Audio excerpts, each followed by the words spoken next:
So I will start this webinar. Welcome back everyone for the fourth and final day of this IUSSP member-initiated and organized webinar series on the COVID pandemic and sexual and reproductive health in Africa. I'm Mary Ellen Zupin from the IUSSP Secretariat, and I welcome you all. Today's webinar will address methodological, demographic, and funding issues, and will include an open discussion with all the panelists from the 4 days, along with a question and answer with attendees at the end. We hope many of you will participate. Again, I'd like to thank Clifford Odenwegu of the University of Witwatersrand of South Africa for organizing this event, and the sponsors, which include the National Institutes for Humanities and Social Sciences in South Africa, Population Geography Research Group at the University of Nigeria, Nsukka, Nigeria, and of course the Demography and Population Studies program at the University of Witwatersrand of South Africa.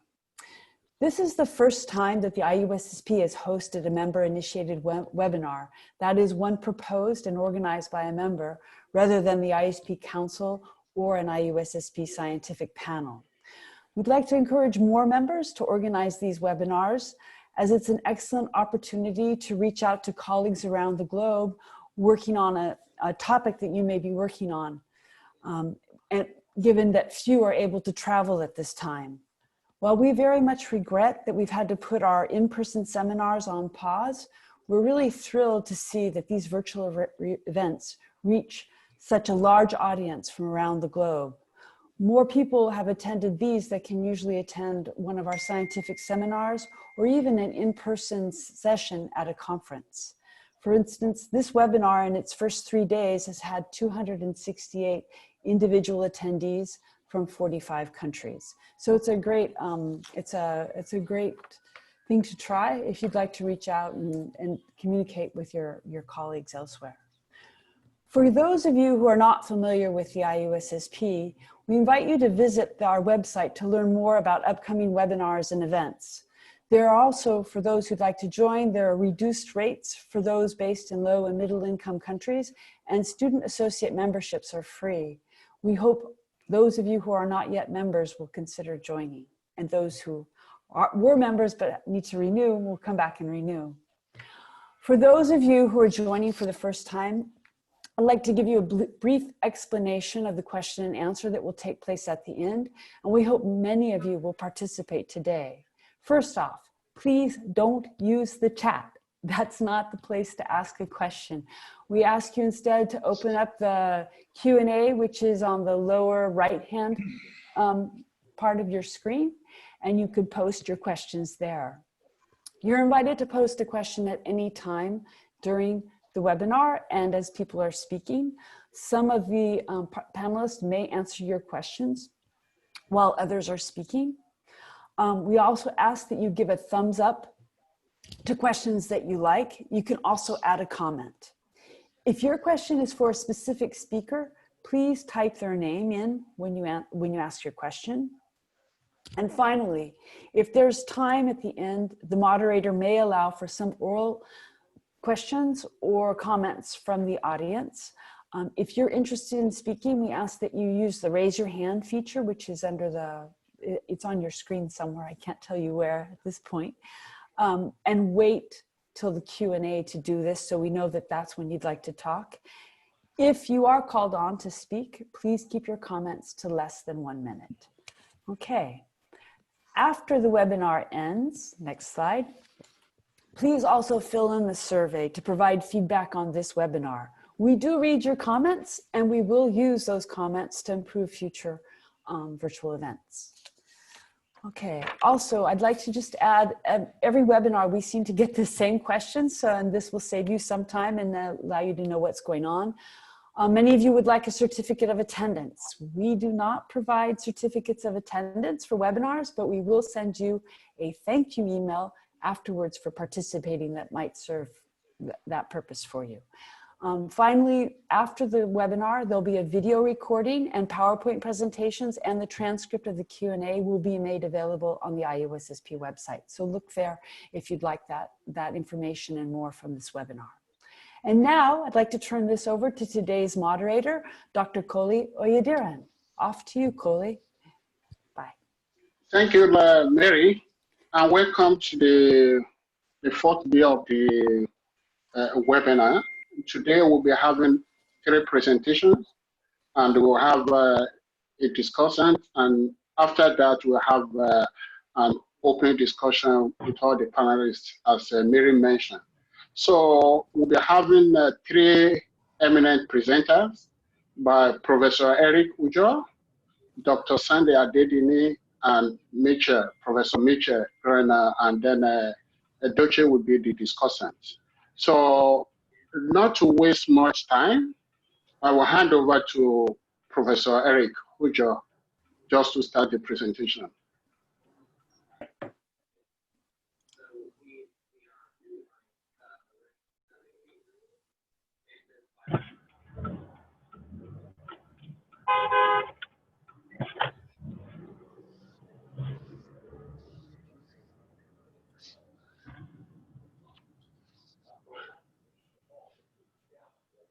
Professor Eric?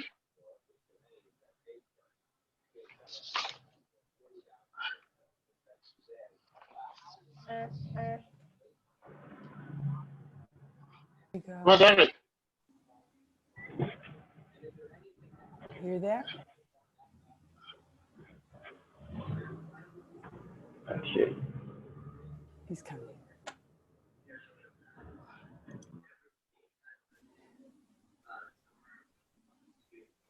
Okay, can you hear me now? Yeah, we can hear you. Can you share your screen so that you can start your presentation? Okay.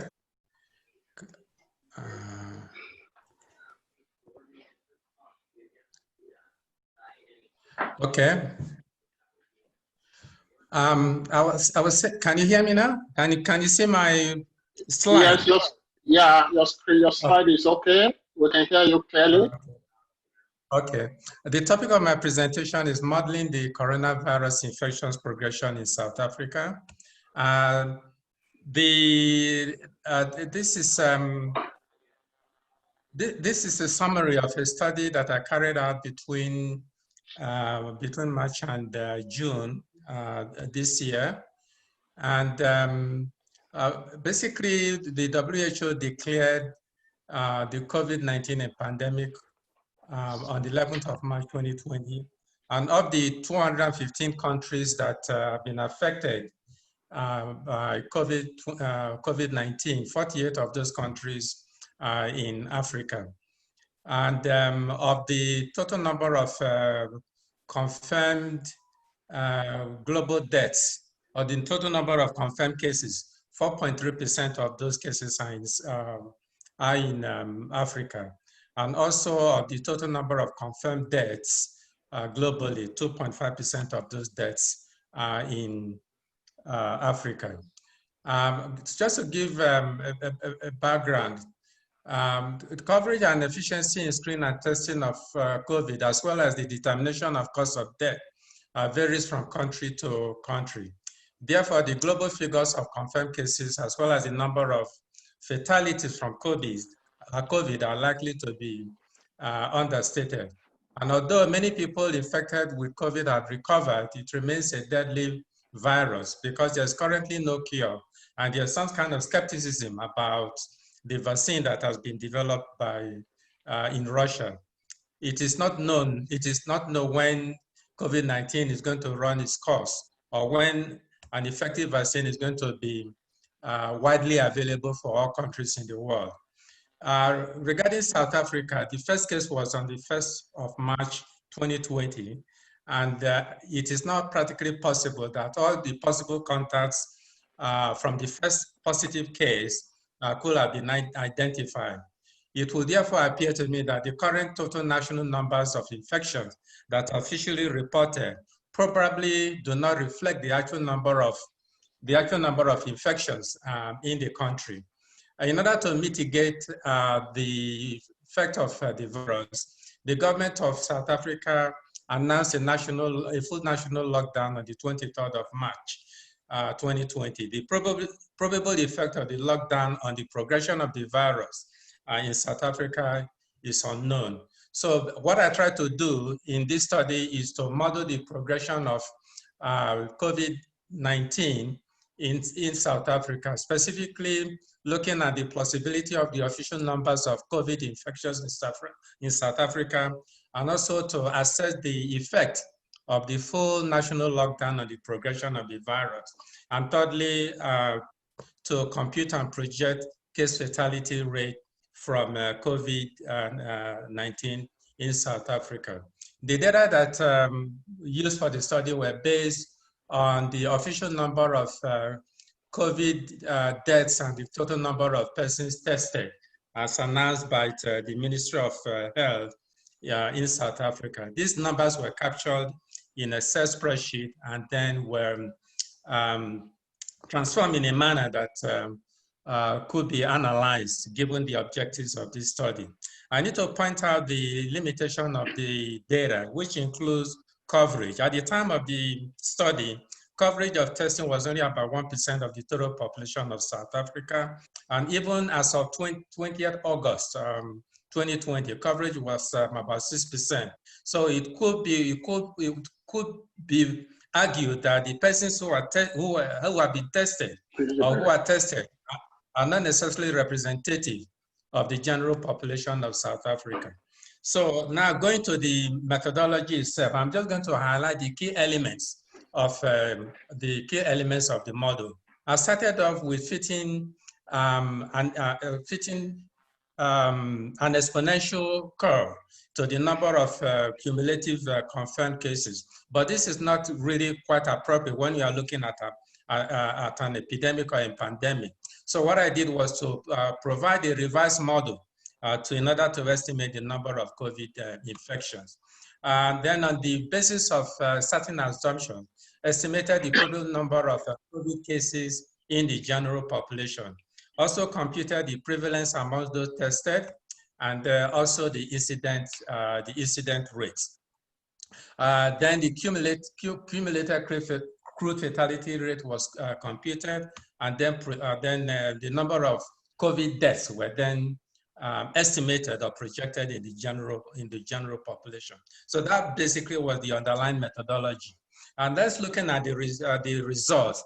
The first part of the result is to look at the possibility of the official number of COVID infections in South Africa.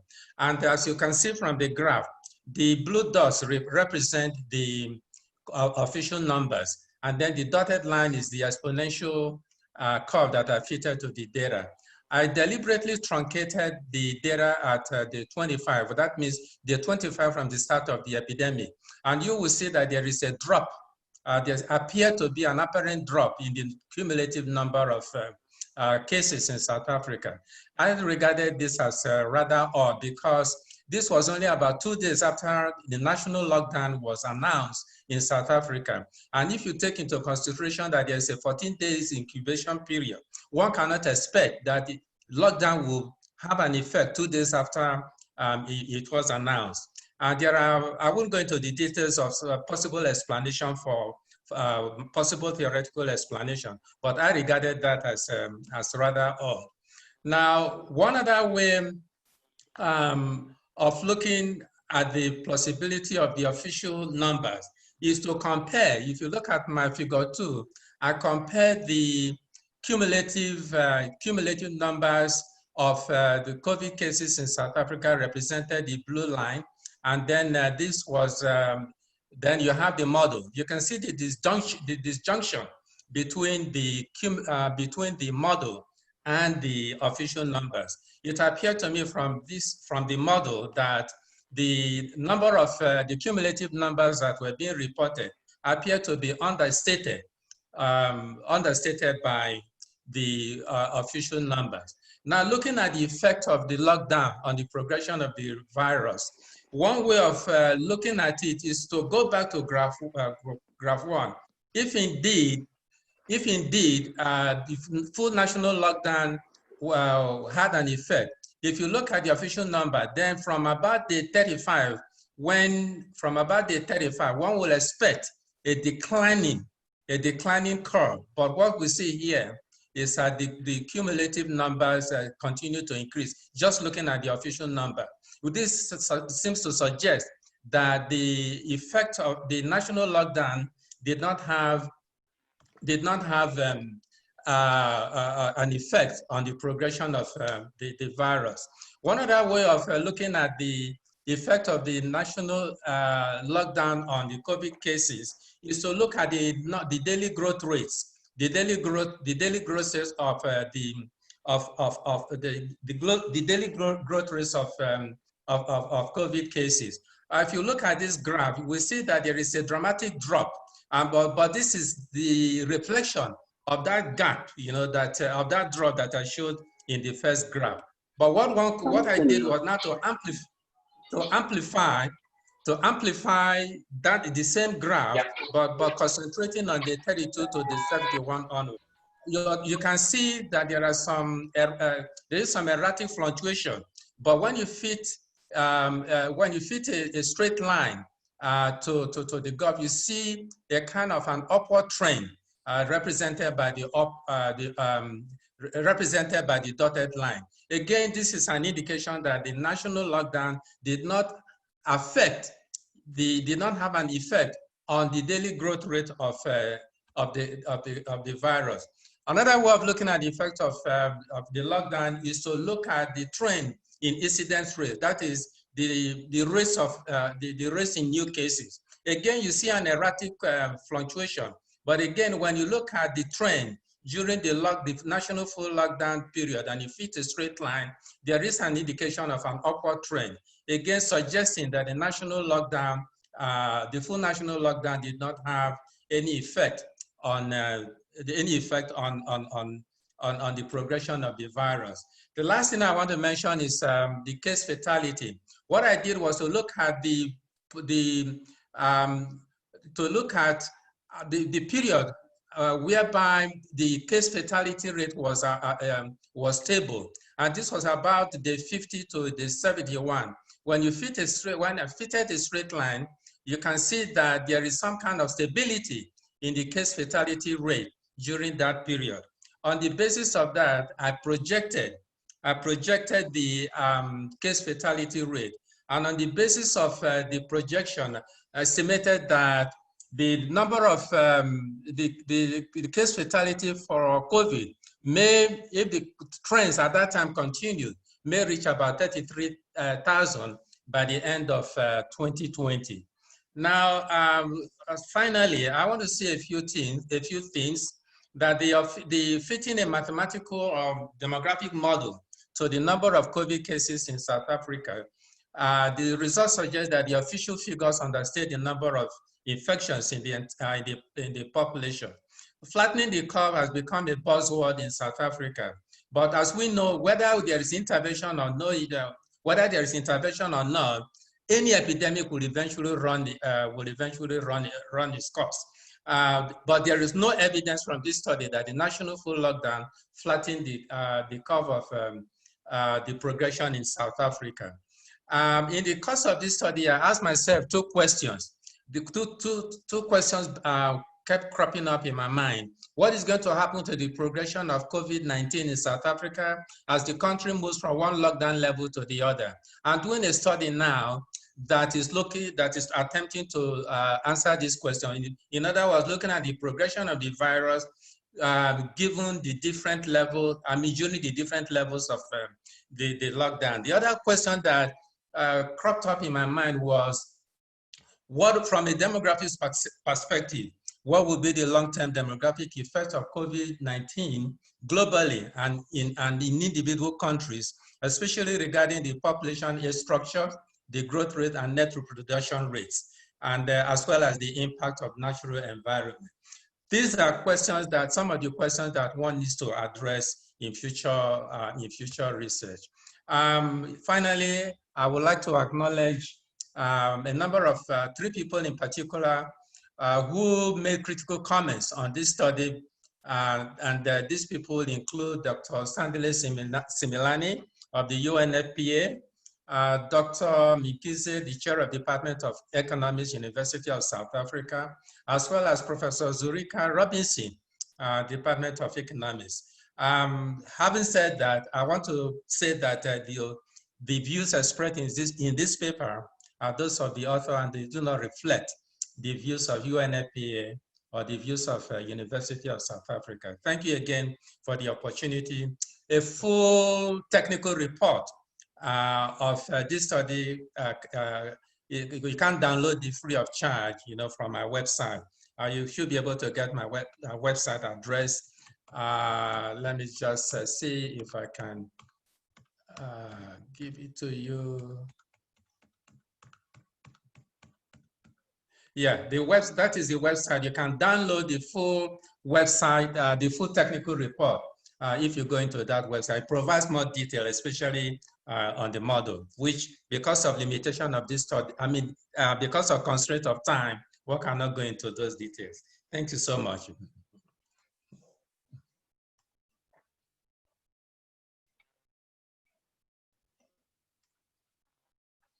Eric, and I think you deliver it to the time. So we'll be moving on to the next presentation by Dr. Sunday Adedini, who will be discussing the theoretical approach to social science study of coronavirus influence on sexual and reproductive health. So I turn over to Dr. Sunday Adedini. Thank you very much, the moderator. And good day, everyone, wherever you are participating in this IUSSP webinar series on COVID-19 pandemic and sexual and reproductive health in Africa. My own presentation is not about the study that has been conducted, but rather to sensitize to kind of clarion call to researchers wherever you are participating that we need to begin to interrogate very intensively the issue of the effect of COVID-19 on SRH issues, either the short-term period or the medium-term impact, or even at the long-term impact. So I will be talking to lay some theoretical foundation on the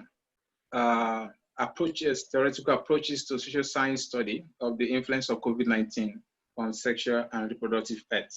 And to do that, I will quickly highlight some concerns in SRH as been highlighted since the last 3 days, Monday, Tuesday, yesterday, and also today. Some of those issues of concern with respect to sexual and reproductive health, and also what we do know about COVID-19 and SRH issue. Then I will conclude by presenting some theoretical perspective to enable us to study appropriately the influence of COVID-19 on sexual and reproductive health. So as the COVID-19 pandemic is unleashing very serious crisis on the world, all over the world. So the fight against SRH issues is really being jeopardized.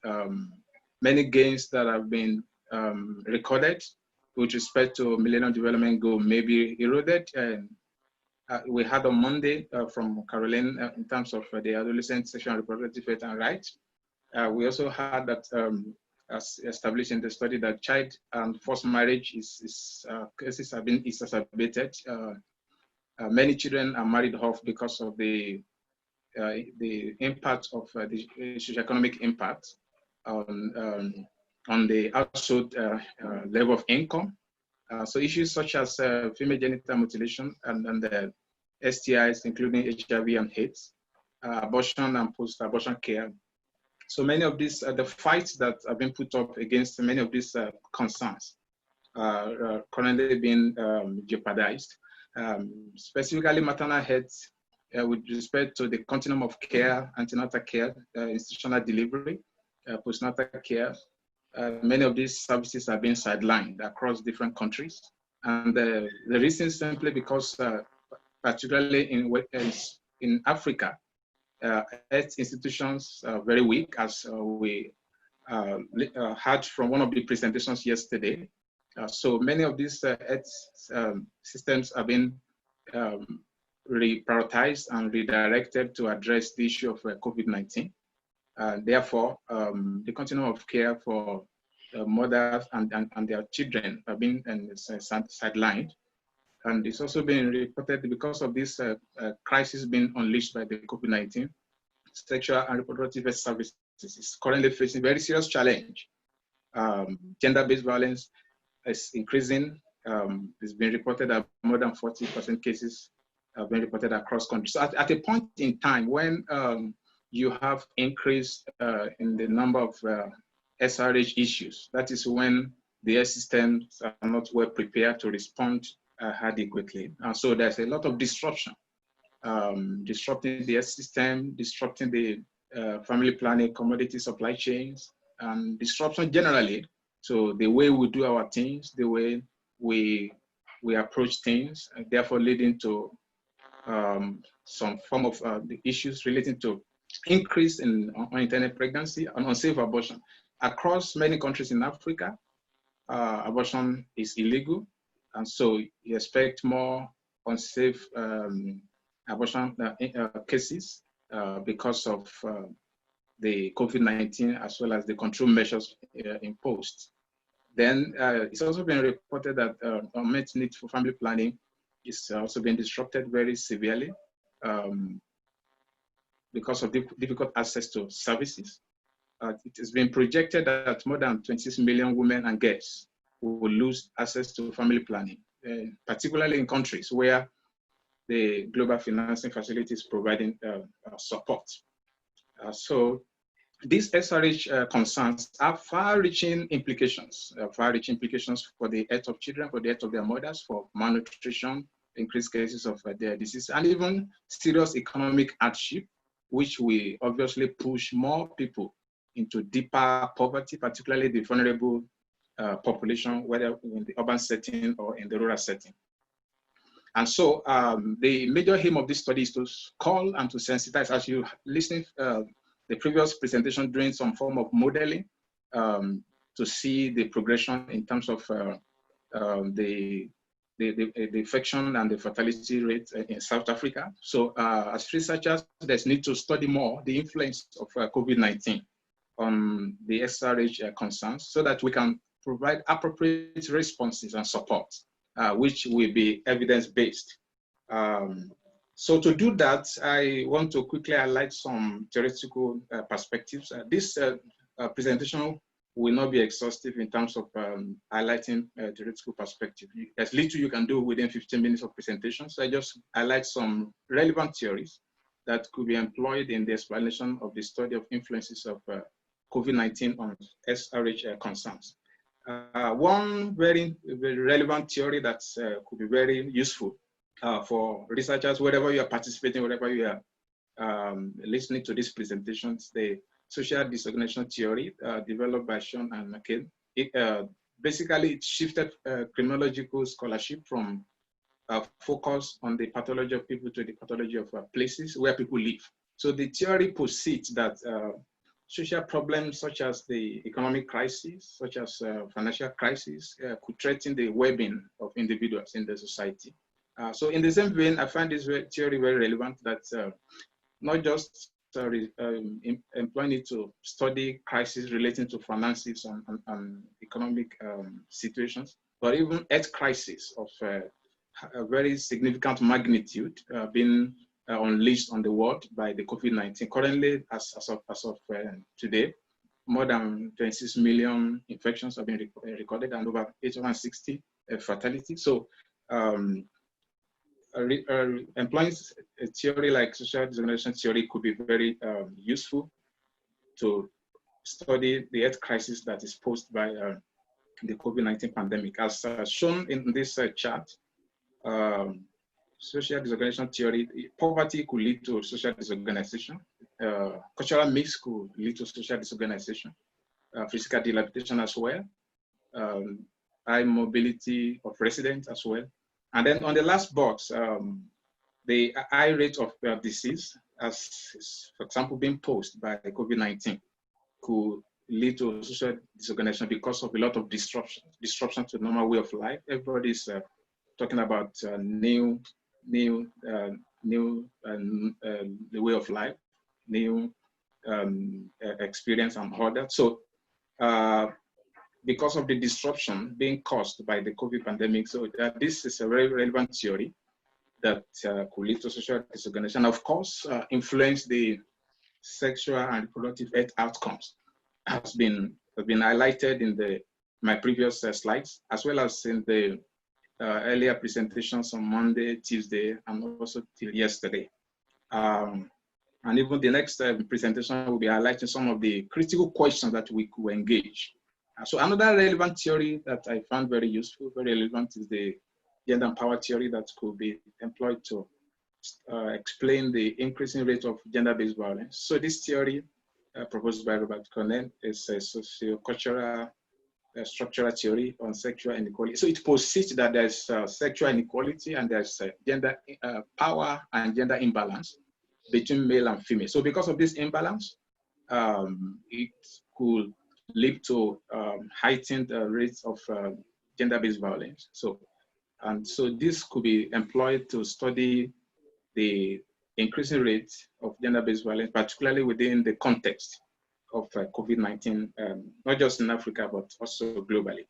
Another very useful theory is the ecological theory, which holds that we encounter different environments throughout our lifespan as individuals. And so these tend to affect our behavior, the way we behave, the way we respond to issues. And so as of this time last year, the world did not know anything about coronavirus disease that is currently ravaging the world. So we are encountering new environment that the whole world is getting gradually getting used to. So a theory like ecological model could be very relevant, particularly to explain the influence of the control measures, such as the lockdown and whether partial or hard lockdown and movement restriction imposed by government across the Africa and the rest of the world to curtail the spread of the disease. And so this very relevant theory to explain and study the various control measures and as they affect the access to sexual and reproductive health services and even the behaviors generally. Very related also is the social ecological model, which has 5 stages. And so as with different health crises that people face, so this theory could be very relevant and useful, can be employed to study and develop practical solutions. As the whole world is undertaking researchers across the world trying to develop practical solutions to address the effect of COVID-19. So this is very relevant theory which could be deployed to respond to issues as particularly SRH as they affect the individuals, interpersonal relationship, social network within the household, at the organizational level, at the community level generally, and also to develop appropriate public policy that could respond to some of the short, medium, and long-term impact of COVID-19, not just on SRH, but even on other outcomes. So to conclude, I would like to say that, as I said earlier, that this is not going to be exhaustive in terms of laying theoretical foundation, but this is basically to sensitize participants, wherever you are participating in this webinar, as the whole world continues to face the crisis of very significant magnitude. As social scientists, as population scientists, as public health experts, we can contribute to practical solutions so that we can respond to the effect of COVID-19, not just on poor SRH outcomes, but even on other outcomes that will come as the effect of COVID-19. So appropriate theoretical perspective could be employed. Some of those highlighted here and some much more that researchers could find very relevant so that we can develop proper responses and support towards addressing the negative influence of the pandemic, not just in Africa, but also across the world. So the discussion should not stop here. Beyond this webinar, as researchers, we need to interrogate, we need to engage more rigorously so that we can contribute to address this common enemy that confronts the humanity. And I do hope that we can make very significant contribution to address the threats posed by COVID-19 to our world. I'd like to thank you very much for your attention. Thank you very much, Dr. Adedini. I think the next topic will be on the COVID-19 pandemic and demographic research questions in Africa. And the presenter will be Dr. Mitchell. So let me hand over to Professor Mitchell. Yeah, you're muted. Unmute your microphone, Dr. Mitchell. Dr. Mitchell, unmute yourself. Dr. Mitchell.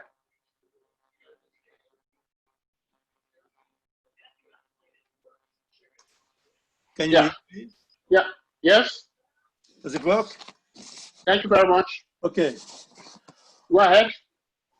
Okay, so I would like to thank the organizers for inviting me to speak to you today, in particular Clifford. What I will present to you is a very preliminary analysis of the COVID-19 epidemic. So please be patient and indulgent with this presentation. Do you see the slides? Not yet. Okay. And now? Not yet. Maybe it's coming. Can you see it? Not yet. Okay, so. You need to hit the share twice. So select your slide and then hit share screen down below. And now? Not yet. Okay. Can we have it from Mary? Can we share from there? From the It's Paul secretary? who has it. Paul should share it. I can do it. Yeah, Yeah, Paul, can you do it? Thank you. He's doing it. Oh, I mean, it's coming. No, it works. Yeah. That's okay. Does it work? Plein écran. Does it work? Yes. Yes. Il faut le montrer plein écran. Use your little symbol down below the 70. Juste à côté, le 79% en bas. Oui, ça y est. And now? Yeah. Parfait. Yes. Perfect. All right. So I'm going to describe the situation of COVID-19 in Africa 6 months after the onset of the epidemic, and I will try to propose some ideas for demographic research. I will focus on the heterogeneity in incidence among countries. I've used the World Health Organization daily reports and international database for this analysis. Let me first say that there could be great discrepancies between infection in the population and notified cases and deaths, and we have seen that several times over the last few days. A majority of cases are not symptomatic. Many are not tested, many cases survive, so that notified cases and notified deaths do not necessarily reflect the true situation in the population. The disease spread rapidly in Africa, and here I'm talking about the 56 countries and territories in the WHO database.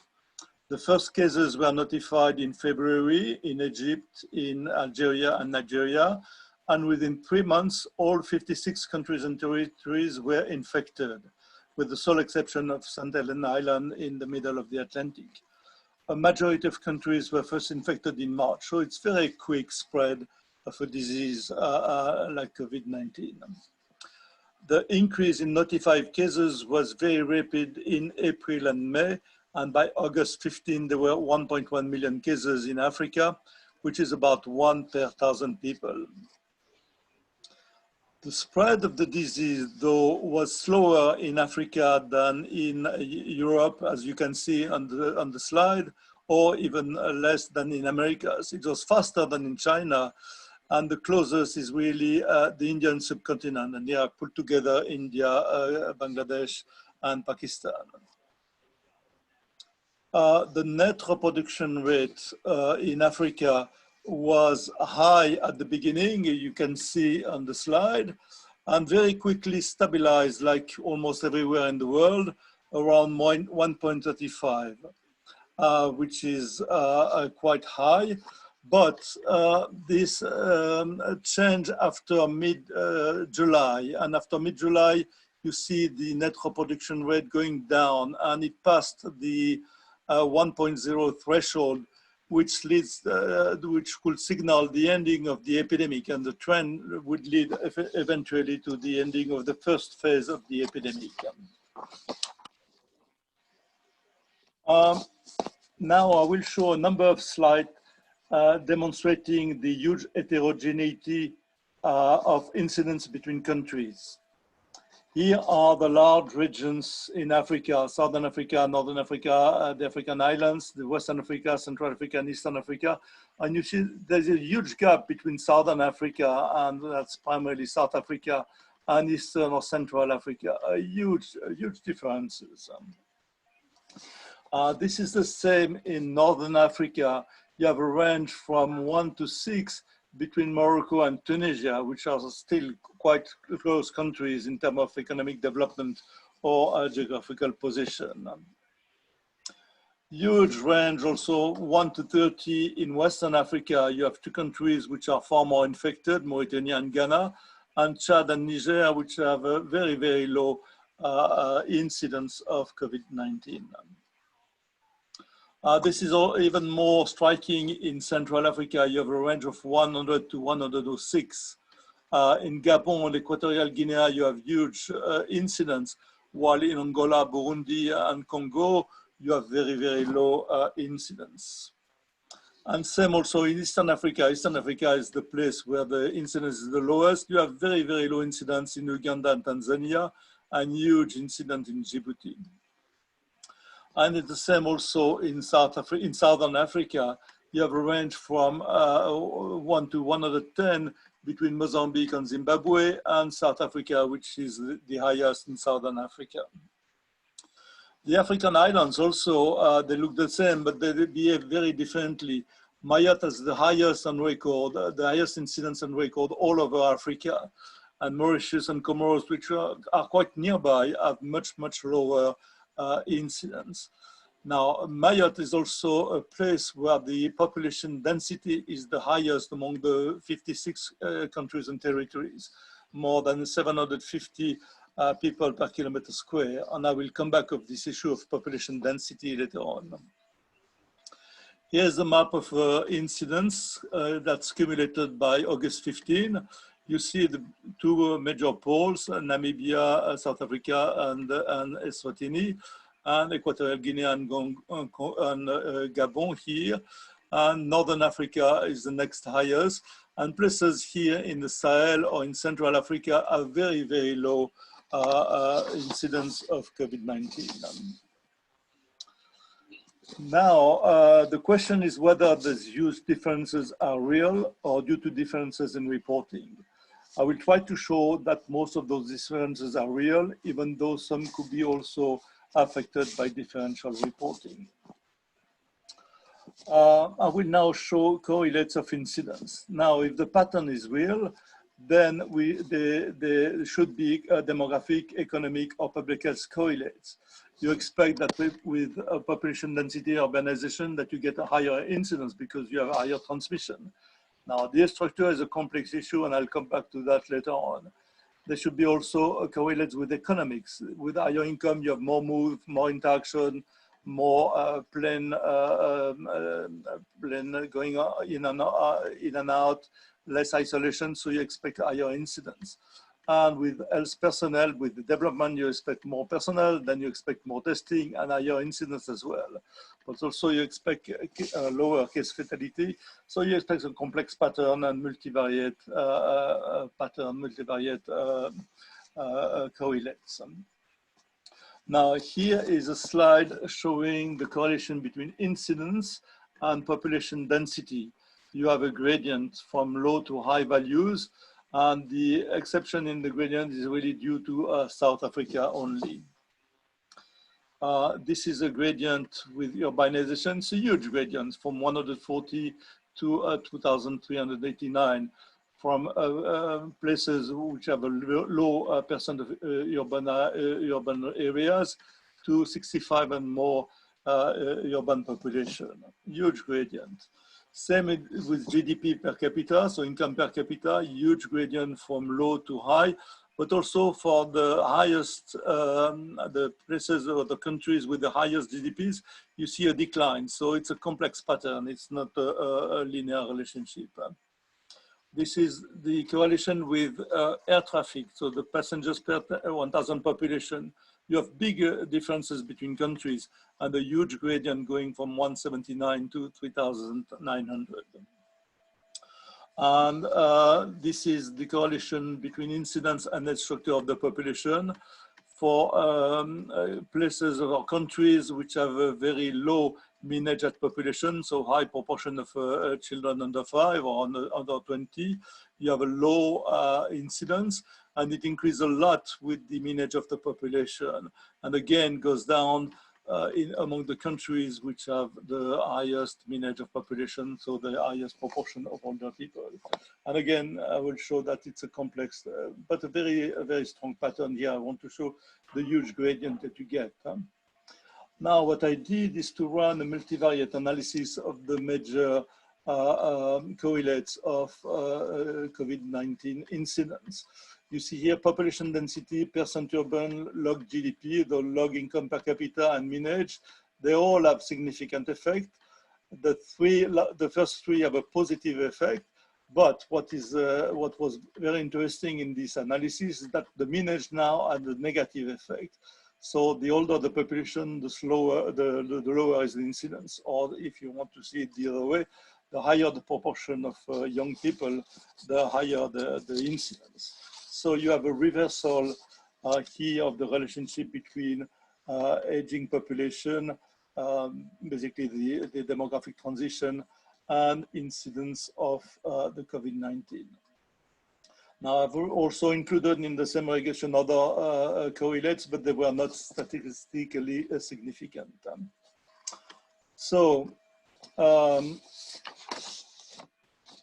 In conclusion on correlation, there are good reasons to think that the official data on COVID-19 incidence are real, and they are linked with population density, with urbanization, income per capita, air traffic, and very stable in all the analyses that have been running, and the relationship with the structure changes in multivariate analysis. So there are many reasons now to think that why incidence may be lower in Africa than in Americas or in Europe, but also similar to that of Indian subcontinent because of the similarities in development and in urbanization. There are obviously a large number of opportunities for research for a number of researchers like biologists, epidemiologists, economists, social scientists, and demographers, because demographers, I mean, the main determinants of cultural differences seems to be demographic and above all, population density and urbanization. So there is a lot of opportunities for demographic research here. Here are a few questions. I mean, Clifford asked me to propose a few ideas for further research. Well, there are many. I mean, first of all, we want to understand the dynamics of the epidemic by at least looking at trends in R0 and to try to figure out when the epidemic will come down, when phase one will end up. Why are the differences between countries so huge? They are enormous. I mean, they're also big in Europe, but it's even bigger in Africa. How the epidemic is related to demographic transition, so to the fertility and mortality trends. Why is COVID-19 inversely related to economic development? Why for many other infectious disease, it's the opposite. What is the role of the youth in the dynamics of the transmission, especially because, as you know, most of the infections are asymptomatic. Are the sex differences in Africa the same as in Europe? It's a 2 to 1 ratio in Europe. Is it the same in Africa? We still don't know. Huh? And what will be the impact of disease control policies? And here I will ask a very difficult question. We have seen many negative impacts of the management of COVID-19 on health, morbidity, mortality, reproductive health. It was the topic of this webinar. Prevention, treatment, services, health personnel, violence, and so on. Also on the economics, on growth, on unemployment and poverty, and other sectors as well, education, nutrition, household. So many, many negative impacts. So the question here is the following.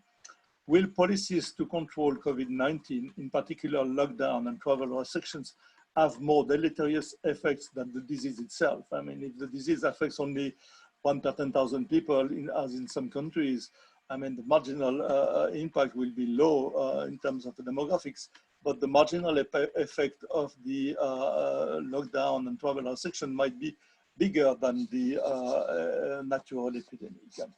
I know it's a difficult question and there is no easy answer to this one, but I will leave you on this, knowing that we are still at the beginning of the epidemic in August. We are still 3 or 6 months since the first cases, that the huge differences in incidence are due to a variety of factors, that the case fatality is still low in Africa, but this may change in the future. We don't know what will happen in a year from now. And we shouldn't forget that there are problems in testing and reporting cases and deaths in African countries. So I thank you all for your attention. Thank you. Thank Professor Mitchell. I think we have been listening to the 3 presenters, Professor Ujo, Dr. Adedele and Professor Mitchell that just completed his presentation right now. So we'll have the opportunity to have a discussion from Dr. Adeshe. Chooks? Yeah, I'm here. Okay, thank you very much, Kola. And thank you all the participants. I'll start by saying that in the past months, efforts to prevent and manage this COVID-19 pandemic by different countries have relied on a combination of non-pharmaceutical interventions, which include testing, contact tracing, isolation, as well as partial or total lockdown in various parts of different countries. However, emanating from the webinars in these past 4 days is the fact that COVID-19 has wide-ranging implications on adolescents' sexual and reproductive health rights. These implications are manifesting, for instance, unintended pregnancies, unsafe abortions, increase in STIs, more instances of gender-based violence.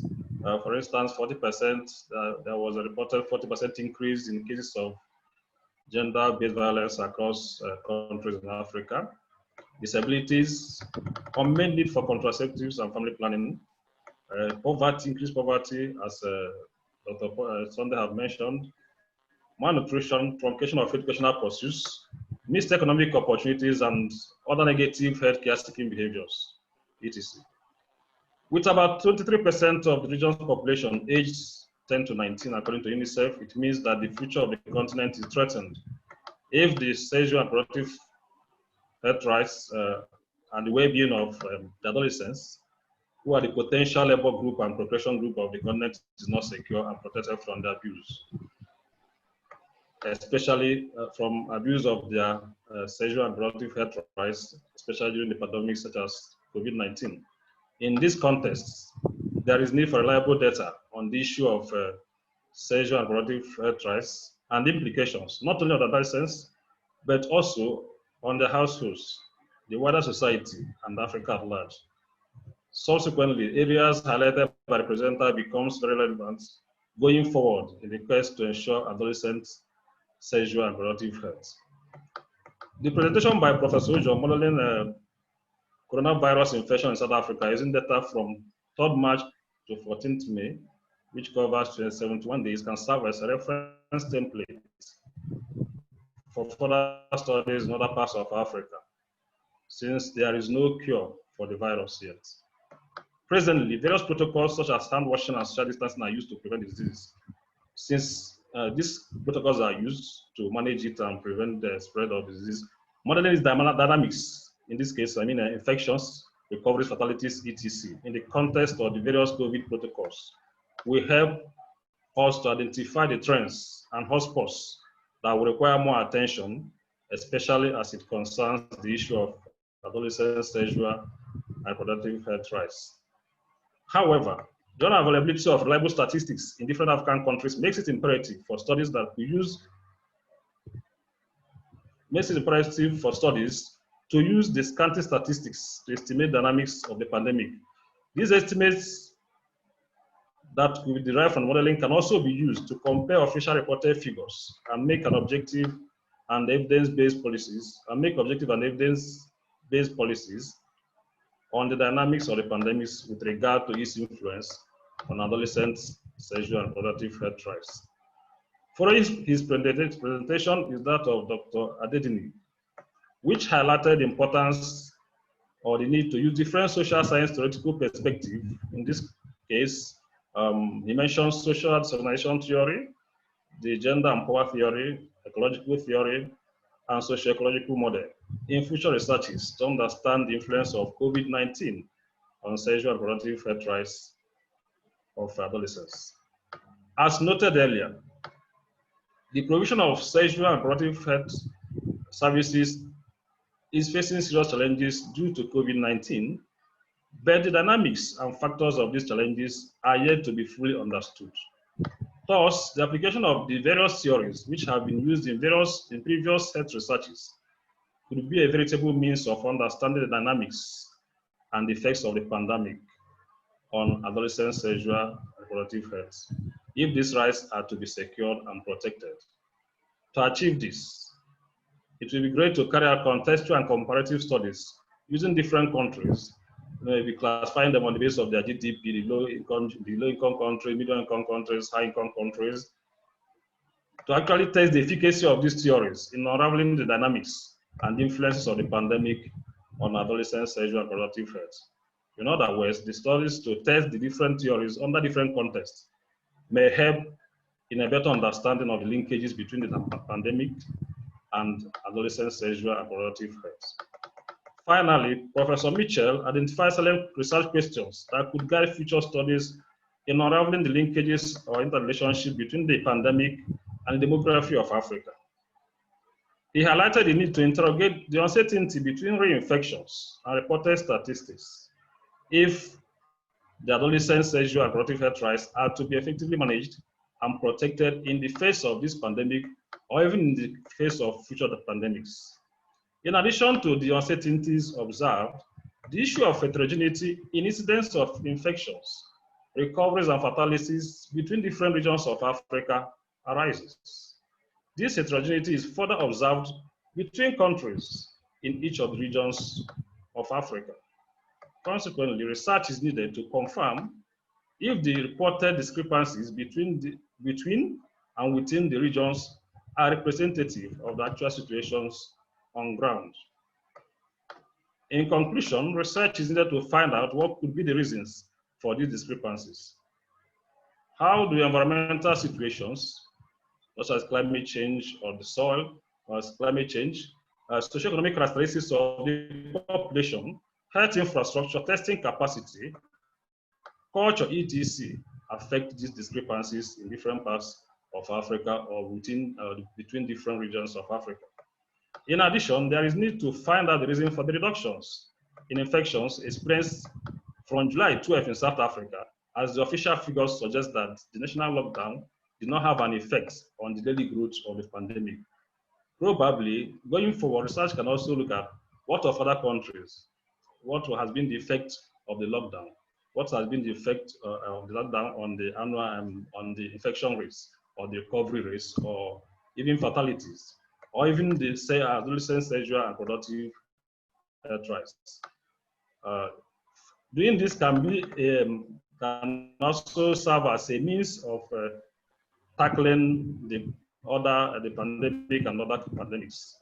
In this context, can research findings from the case of Ebola come in here?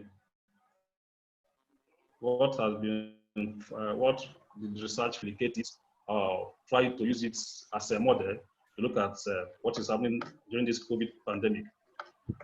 Finally, research is needed to examine how effective. Can you hear me? Yeah, but try to round up. Okay, finally, research is needed to examine how effective the COVID-19 protocols have been or could be in assuring or violating adolescent sexual and reproductive health in different country or regional contexts, using their GDP or maybe rural urban residents or geographical regions. Finally, since none of the presenters mentioned funding issues, I feel it will be nice for the funding issues to be examined in the open discussion. Thank you for your time. Thank you very much, Joseph, for that peaceful discussion of the three presentation. So we'll be moving on to the open discussion, and I think all the panelists will have to be able to chip in or to be able to discuss a couple of things. So I think for the past 4 days, we have had a lot of discussion, and now there's no doubt that COVID-19 will have effects on the Africa and even globally. But as we discussed from the first day to this point, there are a lot of questions that have been raised. So in order to be able to answer some of those questions and to be able to move forward, like today, Dr. Dedene was trying to, we need to start thinking forward. What are some of the things that we can use? Professor Eric did a lot of issue around the modeling, trying to be able to look at the data. And we see what Michael did. And day before yesterday too, there's a lot of things that is there. So I just want to ask from the panelists, how best, since we need data, we need evidence, we need to be able to provide more information to both the program managers and then the policy maker. How can we generate data more to be able to really actually show the effect of COVID-19 on sexual and reproductive health in sub-Saharan Africa or Africa in general? So anybody among the panelists, from first day to now, you can chip in if you want.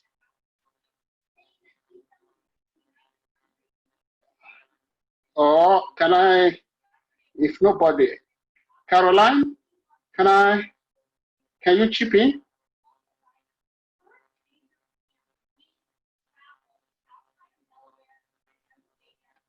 I can chip in. Yeah, that's okay, Chichi. Okay, thank you. Well, I really have enjoyed the presentations today. I was particularly excited to see the presentation about some of the theoretical approaches, some of the theories that can be used to investigate the issue of COVID-19. And I fully support the idea that in the restrictive environment that a pandemic such as this one presents, theorizing is extremely important. I think theorizing is important for predicting and for sort of showing the way, especially when you are hit with something that's unprecedented and we don't yet fully understand. So my response would be drawing on theory and drawing on theorization would be something that's one important way of generating data. Theoretical data, I think, is important at this time.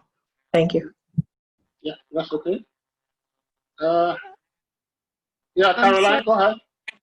Sure, I was, apologies for that.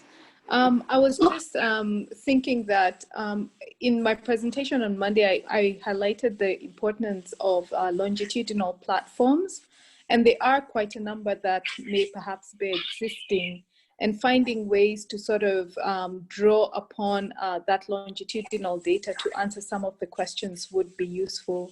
I think the Population Council has done great work in terms of following up with some of their longitudinal cohorts on the impacts of COVID on different aspects of life. And I think that that's one way that we can generate important data so that we are learning from this health crisis, and that may not only be relevant to this particular crisis, but even future crises. Thank you. Renee, do you have any contribution to that? Just to say that I think also one can draw more on routine data sets, like the District Health Information System in South Africa, I think can provide useful information on health service utilization. Thank you. I think we had some presentation from the country level from Zambia, Nigeria, and Zimbabwe. Can you share, I mean, in terms of how can we generate data for the country level that you can share from those three countries? That's fine.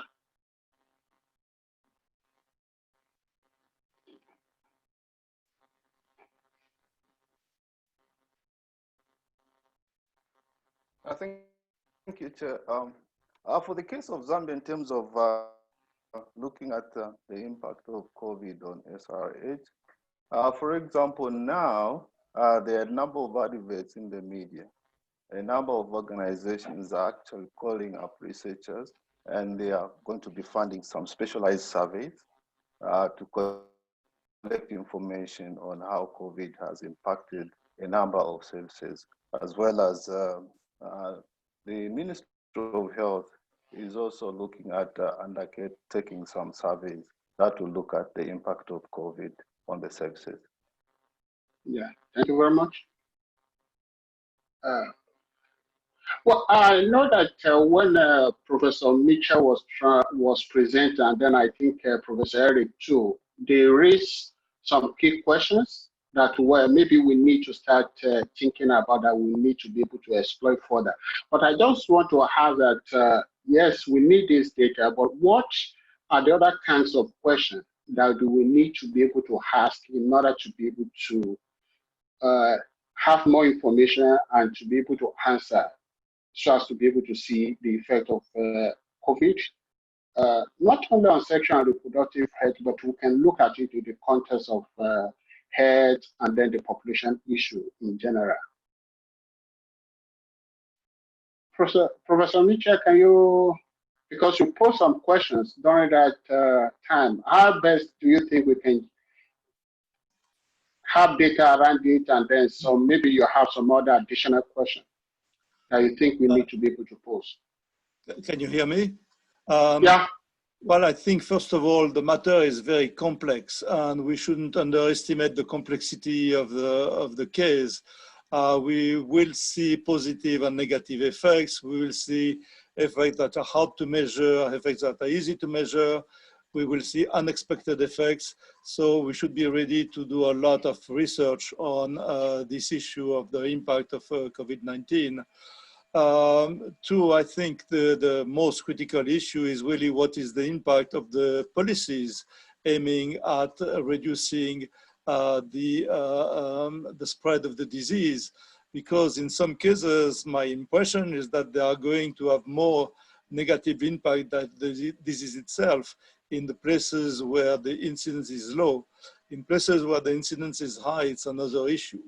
Now it's an even more tricky issue because the higher the incidence, the higher will be, the more intense will be the response. So you will tend to underestimate the impact of the response if you just compare before or after, or if you compare between countries. So there are methodologies to be developed to understand what's going on and to properly evaluate the impact of the COVID-19 crisis. Thank you. Thanks so much.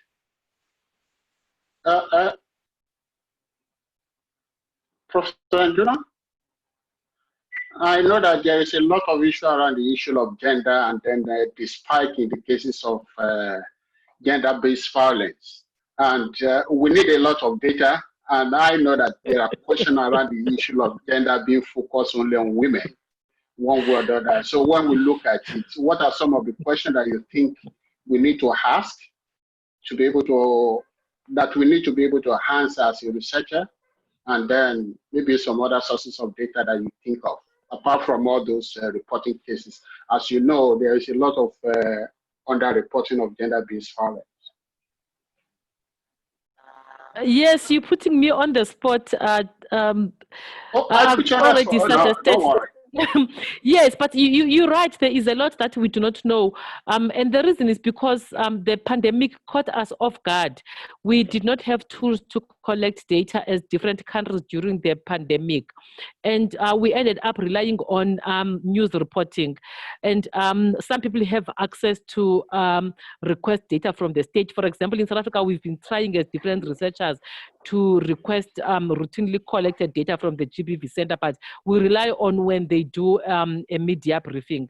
So you're right, we need to ask a lot of questions in terms of violence and whether these were new incidents of violence or these were, this was prevalence of violence that was reported in cases of women who were already at risk of violence.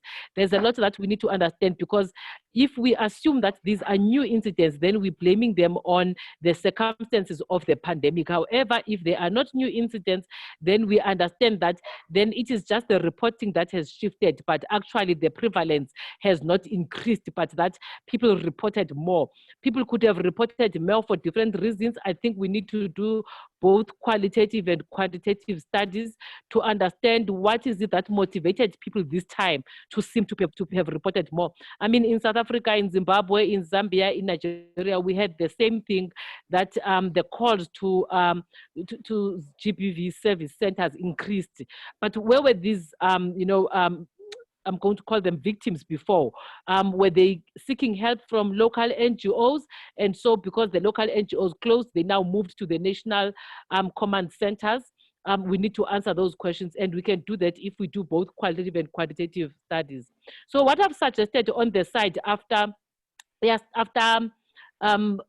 Tuesday's session, which I'm going to now include people from yesterday, because 2 people yesterday also expressed work that's related to GBV, is to write to them and request that as an outcome of this week, we write a short communication to a journal so that it is published, but also in that short communication, we will highlight some of the future research questions that we would like to see investigated. So people have already agreed, Talent has agreed, for example, Vespa has agreed. So people have already agreed that we could do a short communication based on this week's set of webinars. So I think that's a good thing for me, because we didn't know each other, we networked through this platform, so it's good. Thank you very much. I don't want to forget the people with disability, and then I know that in the presentation by right on Tuesday, you said that we don't have enough data. So what do you think? How best do you think we can have more data to be able to show the impact of COVID on people with disability, and then try to be able to relate it to the issue of sexual and reproductive rights?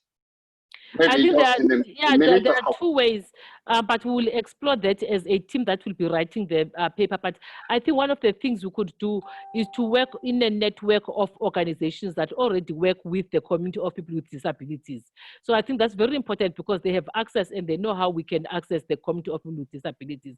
But also to include the question, because one of the things we don't do in these surveys is to ask the disability status of the respondent. So I think it's important that we ask the disability status of the respondent.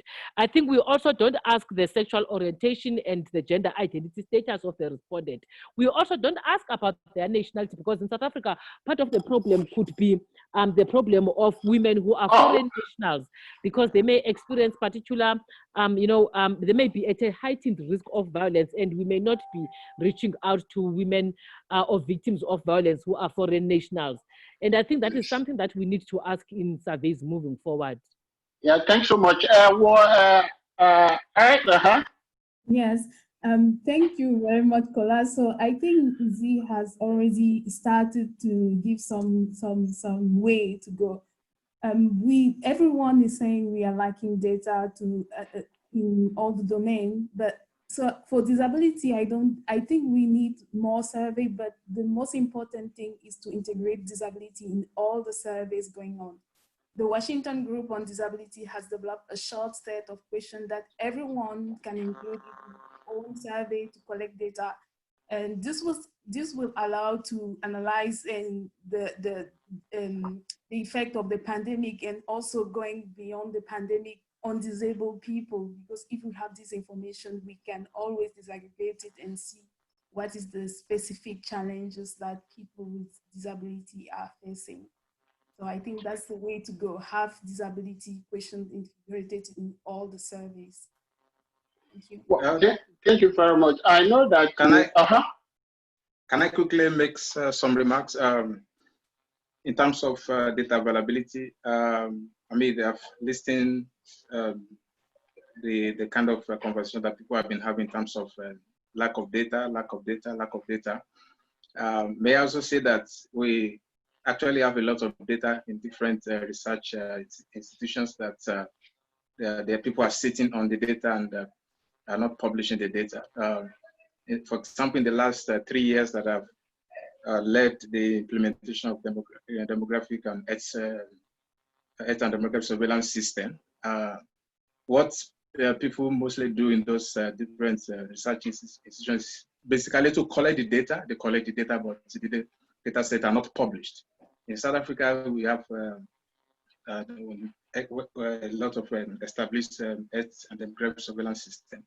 And so the other part of it is just that even, for example, when the COVID outbreak occurred, there are fundings coming from here and there asking for different sites, like our own sites, to carry out some studies to measure the impact of COVID-19 at short time or medium time.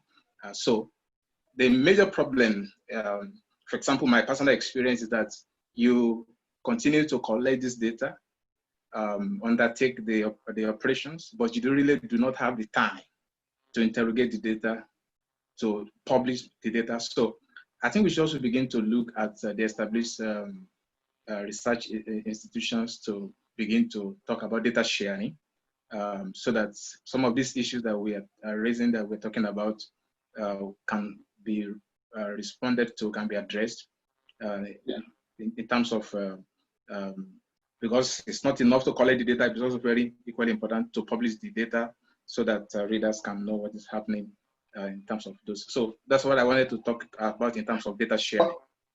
Thank you very much. I think the issue of data sharing is very important, but I think for this open discussion, I think we have shared a lot of ideas, and maybe before I open for, because there'll be a lot of questions or some questions for the presenters, to the people that presented today. So I just want to ask the question, because I think as we move forward, there will be a conference next year, which will be around and I think at that point we should be able to have more data, more evidence, because some of the things that we are presenting right now, we don't have enough evidence to be able to say, well, this is the actual impact of COVID on sexual and reproductive health. We may need to be able to be thinking about even some of the analytical procedure that we need to be able to use to be able to see how do we demonstrate the actual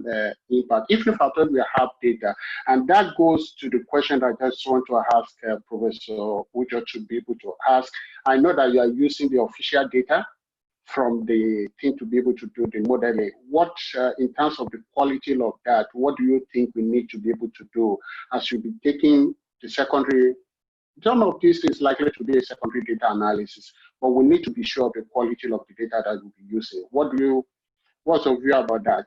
And then maybe just in 30 seconds, I can open the floor for the people from the audience, if they have any comments. Okay, let me just, I may not be able to answer your question specifically, but basically in relation to COVID, I was not able to mention this in my introduction, but my view is that the data from WHO, what WHO is publishing with regard to the number of cumulative cases of COVID, number of fatalities and all of that, globally, in my view, they are underestimates. And the reason why I say they are underestimates is because the efficiency and the quality of data varies from one country to the other. If I give a specific example, take South Africa, and let's look at the mortality. Let's look at the mortality aspect. In South Africa, before you bury somebody, you have to have a burial order. which means that you have to register that death. Okay, and then within 1 to 2 weeks, generally people are buried in South Africa. You contrast that with Nigeria. You contrast that in the amongst the Urobo, for example, the Urobo of Delta State in Nigeria. They bury in their house. They bury people in their house. You don't require registration there. So when you look at that in the context of COVID, even though data from South Africa may not be 100% accurate, but I will argue that the quality of data in South Africa will be better than the quality of COVID data in Nigeria because of policy issues and also for cultural practices. So we tend to swallow some of these figures that we get from international organizations or even from a statistical organization without interrogating the data. And this was one of the motivations that drove me into modeling.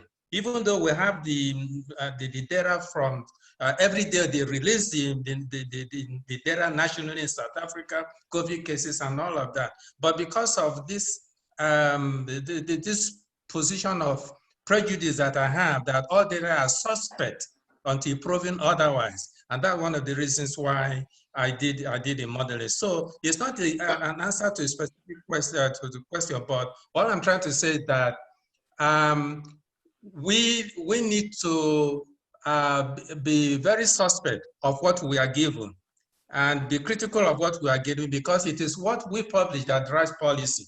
So in terms of what kind of questions, I've been listening to the conversation, like Sunday said, no data, no data. There are a lot of data sitting out there. Somebody talked about, when you talk about gender violence, for example, I'm always confused when I hear issues about gender violence. You've got to be very specific about the meaning of your concept before you derive the specific questions, to answer those, to answer issues. When you talk about gender violence, sometimes the issue becomes reduced to violence against women. But in my mind, that is not the concept of gender. Gender has to be, and somebody raised the question, what about violence against men? If you look at DHS data, some countries have very rich data.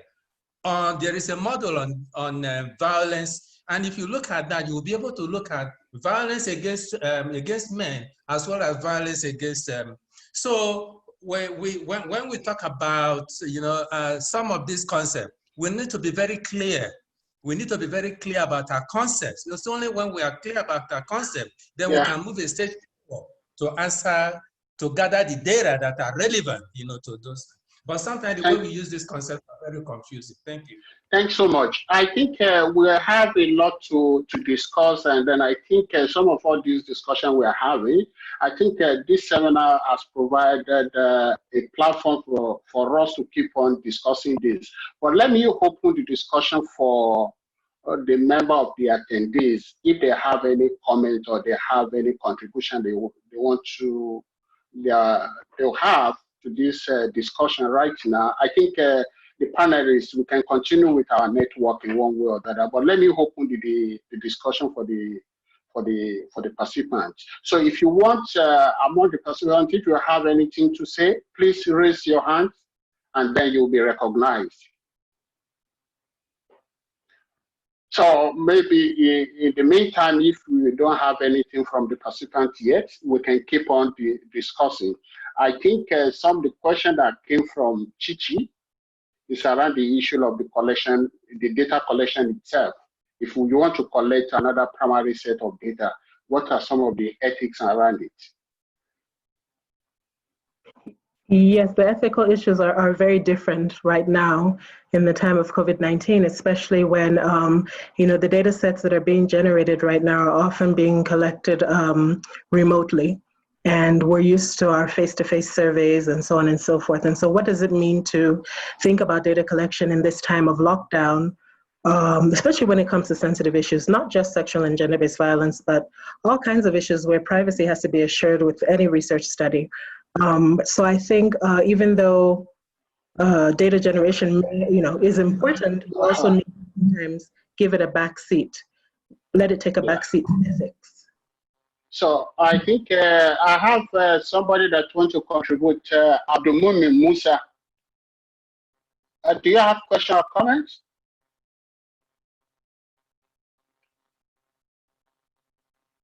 Or Abdulmumin Musa want to ask a question. Yes, can you hear me? Yeah. Okay.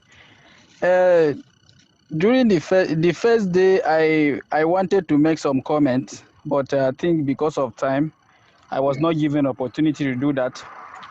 But thank you for giving me the opportunity to speak now. You can still hear me, right? I can hear you, but just make your comment under 1 minute. Thanks so much. Okay, under 1 minute. Okay. Concerning school distance learning and COVID-19, I want to make a comment specifically concerning Nigeria. We know even before COVID-19, the environment in which pupils are studying were actually under some kind of dilapidated situation, with crack building, falling ceiling, falling wood inside the classes. But as the COVID-19 set in, we saw a good policy of distance learning or online learning for children. Then it comes to mind that Nigeria seems to be a copy and paste country without looking at the actual things on ground. We now we talk about the power supply. How many people in Nigeria have access to power supply? How many people in Nigeria have access to data to do online teaching? How many people in Nigeria actually have the economic strength to have television? There are a lot of villages close to even state capitals that you see that the state TV, the village people cannot even actually get access to those TV because of the network. So the distance learning employed by Nigeria seems to me during COVID-19 didn't actually work because of these reasons. Though I have another issue on contracting HIV, the relationship between HIV and COVID-19. There's a study I'm currently proposing to do. During the preliminary study of that proposal, I got an anonymous number called me because I shared my number. A sex worker, the work is on effect of COVID-19 on the economic situation of sex workers. So a sex worker called me to tell me that since her career in sex work, she has never slept with a man without condom. But during the COVID-19, because of the economic situation in Kaduna, they were going to, the next day, they were going to shut the city down. She met somebody who could give her money, and she wasn't having money. Afraid of this economic situation, she had to sleep with the man without condom. At the moment, try to read up. Okay. And at times, even during COVID-19, some clients will actually come without a face mask, and they have to attend to them because of the economic situation. So I think there's correlation between the COVID.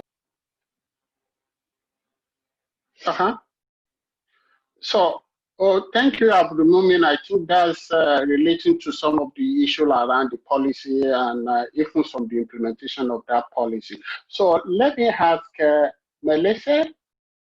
I'm seeing that you are raising your hands. Can you make your comment or your question?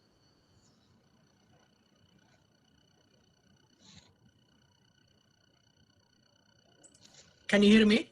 Yes. Hi, everyone. My name is Desalegn. I'm from Ethiopia, but I'm currently living in Canada. The one which I would like just to make a comment is on the measurement part or the data part. I happen to work on sexual and reproductive health with Countdown 2013 for women, children, and adolescent health. And I had a chance to look at the data for all 37 countries in Sub-Saharan Africa, data starting from 1990. And it happens to be that there is a major gap in the data to measure some of the critical aspects of sexual and reproductive health among adolescents.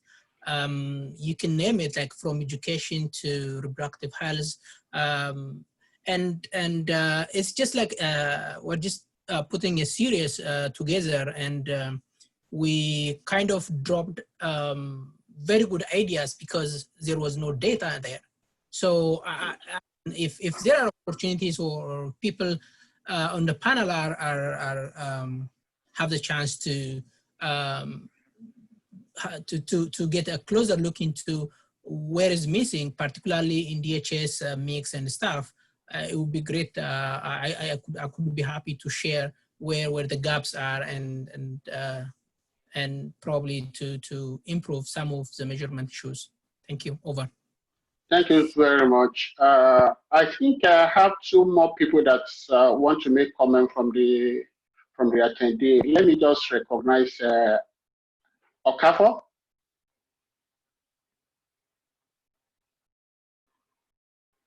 Okafor. Yeah. Hello, can you hear me? I can hear you. Just make your make a question or remark under 1 minute. Okay. What I wanted to say is on the issue of rape. There's a study we are carrying out now, I and a group of friends, and we discovered that the number of rape cases go unreported, and that in recent times, especially during the COVID-19 lockdown in Nigeria, there was a hype in rape cases that were recorded. And we do know that there are some that went unrecorded because the number of victims, will not want their identity to be exposed. A man told me that the house help was molesting this child, so he couldn't have reported that because of, the safety of the child. And there are cases like that go unreported. In that kind of a situation, you might not be able to get, the exact data that you need, when you're carrying out a study of that nature. Thank you. Yeah, thanks. I think we're almost at the point. So let me just ask Olutoyin Ikuteyi Jo, just to be able to make your comments. I think we're already time. Can you hear me, Toyin?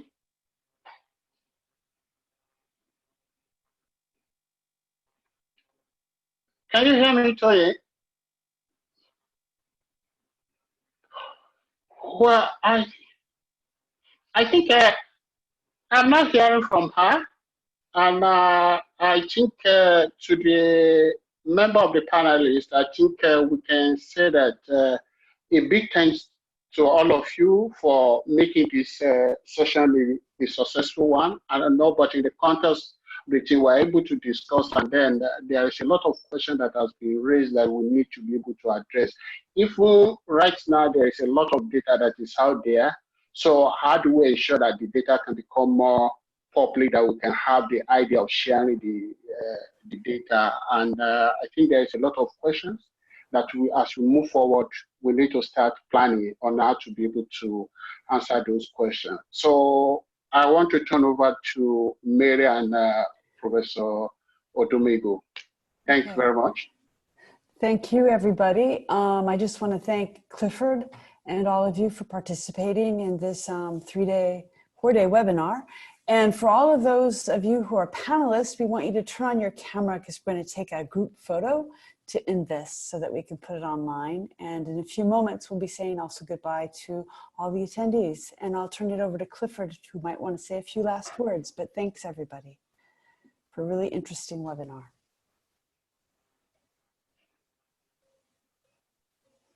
Clifford, I'm going to unmute you. Oh, there you go. Unmute. There you go. Clifford, you need to unmute yourself. Sorry. There you go. You want me to say something? Just if you had a few last words. Yeah, to say so really since you were behind it. I just want to say thank you to every one of you, all the panelists, the discussants, the presenters. Your wonderful work.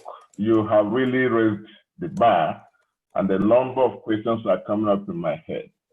The purpose of this webinar is really to start a discussion and be able to frame some questions for real empirical research. And second one is really to design some instruments that will be used to collect data, because what we are having now is everybody is doing a kind of conjectures. You know, we are not so sure. GBV is high. Supposing that there's no COVID, would GBV not be high? Supposing there's no COVID, would teenage pregnancy not be high? So we want to really see there's a connection between the COVID pandemic, the lockdown, the restrictions, and the. So we hope to do a small study sometime next year, and then do another conference.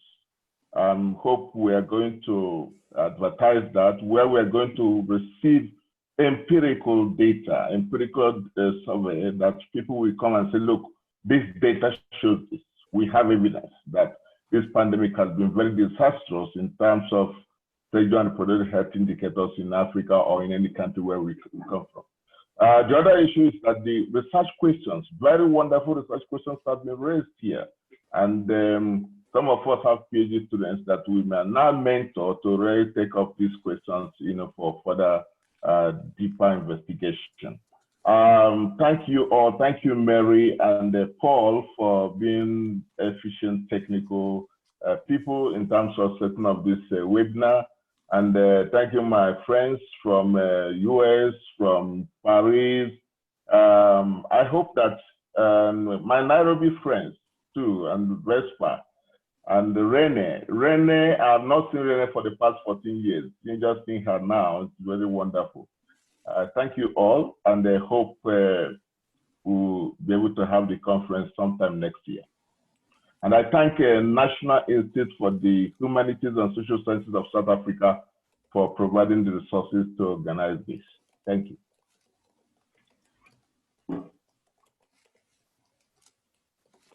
Okay, great, thanks. And do we have everybody? Let's try to